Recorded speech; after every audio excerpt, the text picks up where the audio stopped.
Lo conocíamos ayer y en Hoy es Noticia queremos seguir analizando la presunta colusión de las empresas de transporte de valores y sus efectos en el mercado. Para eso vamos a tomar contacto con la directora de Deloitte Chile y académica además de la Universidad Católica, María Elena Cruz. ¿Cómo está? Muy buenas tardes, gracias por estar con nosotros, María Elena. Gracias por la invitación, Tilde. Bueno, la primera pregunta es, finalmente, este es el primer gran caso que se produce después del 2016, cuando tenemos esta nueva ley que sanciona la colusión, incluso con cárcel. ¿Cuáles son las penas que arriesgan las personas que estuvieron involucradas en este hecho si se acredita, luego de un largo proceso, que existió la colusión? ¿Y cómo cambia el escenario respecto a lo que había antes? Cambia el escenario en sanciones en dos sentidos, al menos, ¿ya? Primero, en el hecho de que las multas que se pueden imponer post el año 2016 por colusión aumentan significativamente, ¿ya? En este aspecto también quiero destacar que es primera vez en que la Fiscalía está pidiendo multas, además de las empresas, está pidiendo multas serias, de montos serios, digamos, para los gerentes generales de cada empresa y también para los country managers de cada una de estas empresas, entonces que no necesariamente residen en Chile, y es algo que es muy relevante porque el efecto disuasivo de las multas personales es tremendo, según lo ha detectado la OCDE en general, y la verdad es que es una facultad poco utilizada por la Fiscalía. Pero ahí tengo una duda, las multas son personales, pero con estos montos lo asumen las empresas. No, está prohibido por la ley que lo asuman las empresas o que lo paguen los seguros. Lo cual es maravilloso, porque ya 200 millones de pesos no es lo mismo si tenés que sacarlo de tu bolsillo, por muy gerente o no gerente que seas. Entonces yo me parece que es lo más relevante en el fondo desde el punto de vista de la Fiscalía, ya que por primera vez toma un real paso hacia esto. Y también, si es que se determina que eventualmente estas empresas son sancionables por colusión por el Tribunal de Libre Competencia y luego ratifica la Corte Suprema, el Fiscal Nacional Económico tiene la facultad exclusiva y excluyente de iniciar una acción penal si considera que estos son bienes esenciales para la economía y otra serie de requisitos si esto considera que tiene una entidad suficiente para pasarlo a sede criminal, en cuyo caso la figura penal que se contempla es hasta 10 años y un día, y se aplica también la ley Emilia, es decir, 1 año de presidio efectivo. Esas son las diferencias en cuanto a sanciones, diría yo. Bueno, aquí hay 63 millones de dólares, suman en total las multas que solicitó la Fiscalía Nacional Económica. Es un monto, claro, que personalmente no creo que tenga ninguno de los ejecutivos, pero eso por una parte. Ahora, ¿cuál es el valor que cobra la persona que da la información y que usa la figura de delación compensada, que pide la delación compensada? Y ¿es posible investigar casos como este sin que haya una persona que entregue los antecedentes? Mira, voy a partir por atrás, por tu última pregunta. Es muy difícil desequilibrar una colusión sin que alguien se delate, ¿ya?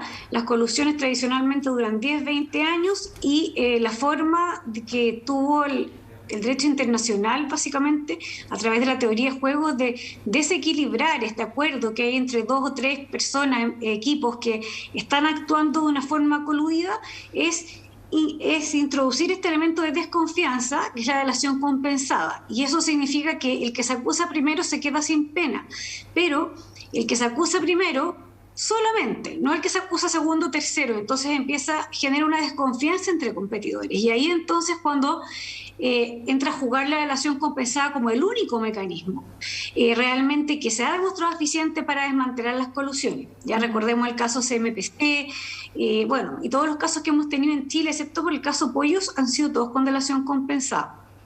Ahora, es interesante que también decir que el Ministerio Público no le gusta demasiado esta figura, le gustaría más entrar, pero yo creo que la Fiscalía hace un buen rol y es la única forma de garantizarlo.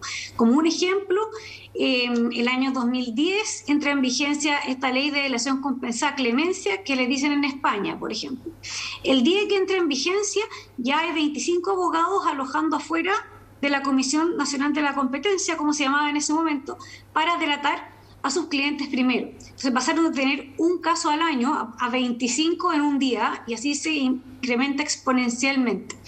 Y respecto aquí de este caso es muy curioso porque realmente nunca habíamos tenido en Chile tampoco un caso en el cual una persona se denunciara como una persona natural, es decir, una persona común y corriente, no como parte de la empresa o en representación de la empresa. Entonces, esta persona no tiene ningún incentivo particular para hacer esto, y es más, en foros de la OCDE, en foros aquí en Chile, se ha discutido mucho si es que ¿qué pasa con estas personas? Porque siendo Chile un país pequeño y un país concentrado, esa persona tiene bajas probabilidades de encontrar un trabajo de nuevo, probablemente, o tiene ciertas redes que le prohíben. Entonces, esta persona no recibe exactamente ninguna compensación. Ha sido propuesto por algunos académicos, como Aldo González, por ejemplo, que se establezca un premio para el que va a contar, porque no va a poder trabajar nunca más en Chile, más que como una indemnización. Ahora, en este caso, María Elena, la persona que hace la delación, que es Marcela Ferrada, ella ya no trabajaba para la empresa Brinks y era directora comercial. En ese sentido, ella no habría arriesgado ninguna pena si esta colusión se conociera a través de otra persona. Ella no era la responsable. Pero había participado. Todos los partícipes de la colusión arriesgan penas de multa, y esa multa no tiene un tope. Una cosa es lo que la Fiscalía pida, pero no tiene el tope, y los mismos 63 millones de dólares que le pidieron a la empresa se los pueden pedir también a los ejecutivos. Ojo, y además tiene responsabilidad penal eventual, si es que se determinara y si es que pasara esto a sede penal. Entonces ella se queda sin esas dos sanciones. ¿Qué es lo que nunca el delator? De que lo que nunca se va a salvar es de la indemnización a consumidores, ¿ya? O sea, si se establece una indemnización a los consumidores, o en este caso a los perjudicados por la colusión, si es que fuera cierta, que son las instituciones financieras, el retail, bueno, todo lo que es el sistema financiero en general en Chile, entonces en ese caso eso nunca te va a eximir de pagar los daños o perjuicios, pero pagar los daños no es una sanción, es una compensación, ¿me explico? Entonces, lo único que te hace perdonar la delación compensada es que te perdona la pena, que no es menor, porque es una pena eventual de cárcel y una multa bastante alta. Ahora, en este caso podemos hablar que las empresas de transporte de valores cumplen el requisito de ser empresas fundamentales de primera necesidad, porque eso también es otro de los considerandos para la aplicación de la ley.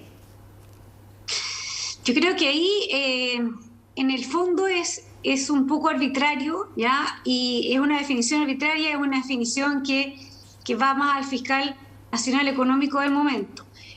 No encuentro que sea una definición fácil. Ya se tiende a confundir mucho que sea esencial con que vaya directo al consumidor, por ejemplo, ¿ya? En circunstancias de que a lo mejor poniendo un ejemplo, podría causar mucho más daño al sistema financiero. Entonces, es difícil decir qué es esencial y qué no es esencial, al igual que Matilde aquí me trae el recuerdo de qué bienes eran esenciales o no, y ese periodo de nuestras vidas que tuvimos que sin saber que podíamos comprar o no, es muy difícil, y probablemente el fiscal se beneficiaría, él en este caso, de tener reglas más claras respecto de este tema, en vez de tener que aplicar su propio criterio. Pero sí es necesario que sea exclusivo y excluyente, porque de otra forma el Ministerio Público se sube al carro y empieza a demandar ellos, y ellos no respetan la delación compensada, en este caso que hizo esta persona. Entonces esa persona también se iría presa, digamos, bajo los estándares del Ministerio Público, que le carga la delación compensada. Esa es la realidad. Entonces a mí me parece que habría que aclarar los criterios, y todo puede ser esencial y todo puede no serlo, y depende de cómo se mire. Pero claramente yo creo que para la opinión pública esto es menos importante que, evidentemente, que el confort, que el pollo, que los supermercados, no sé. Pero yo, como me dedico a este tema, no lo sé, hay que medirlo de otra forma. Yo no creo que haya que medirlo solo en relación al consumidor. Claro, porque las empresas que compraban los servicios, que compran los servicios, son instituciones, son bancos, son cajas de compensación, son instituciones que son grandes y que tercerizan su servicio al consumidor directo. Aquí es difícil establecer si usted o yo resultamos afectadas por esto. Exacto, porque no sabemos cuánto le están subiendo los costos a estas instituciones, e incluso se ve afectada una parte de la demanda. O sea, yo no sé si esto es cierto, pero una parte de la demanda de la Fiscalía del requerimiento hace presente que incluso se dañó a la Teletón porque se repartieron, digamos, el mercado de finalmente quién hizo el pago de la Teletón también estuvo afectado por este acuerdo. Entonces la empresa de transporte de valores, uno tiende a pensar también un poco solo en el transporte mismo, como está mostrando ahí el camión, pero estas empresas tienen hartos otros roles, o sea, especialmente lo que es tesorería, custodia de valores, hacer las transferencias de un lado a otro, encargarse de los cajeros automáticos, ya los que se llaman los independientes, los que no están adscritos a los bancos, tienen una serie de temas. Entonces ellos en el fondo lo que alega la Fiscalía es que pusieron tarifas adicionales que antes no existían para su servicio de transporte de valores, crearon servicios nuevos también para tarificarlos en materia de todo lo que es tesorería, también repartieron los cajeros automáticos, por decirlo así, por volumen. Entonces muchas veces había una empresa que entró al final, de acuerdo al requerimiento, que tuvo que rechazar muchas ofertas y decir, oye, me llegaron 100 cajeros de una vez de este banco, según lo que dice el requerimiento, y no puedo aceptarlo porque me sube la cuota que tengo, entonces ¿cómo lo hago? Entonces rechazaban ese tipo de cosas. Entonces hay una suerte, de acuerdo a la alegación de la Fiscalía, que no es muy claro, hay como una suerte de reparto de cajero, y también hay una alegación de la Fiscalía que por último, la última forma de manifestarse es que también se ponían de acuerdo en las remuneraciones y en las prestaciones de seguridad social. Bueno, es un proceso largo el que se inicia ahora porque tiene que primero dictar su resolución al Tribunal de la Libre Competencia y luego ver si efectivamente se lleva al Ministerio Público y se establecen este otro tipo de sanciones penales. Así que, abogada, le queremos agradecer que nos haya explicado un poco más cómo cambió esta tipificación luego de establecida la ley y cómo se sanciona ahora ya teniendo el ejemplo claro. Que esté muy bien. Muchas gracias.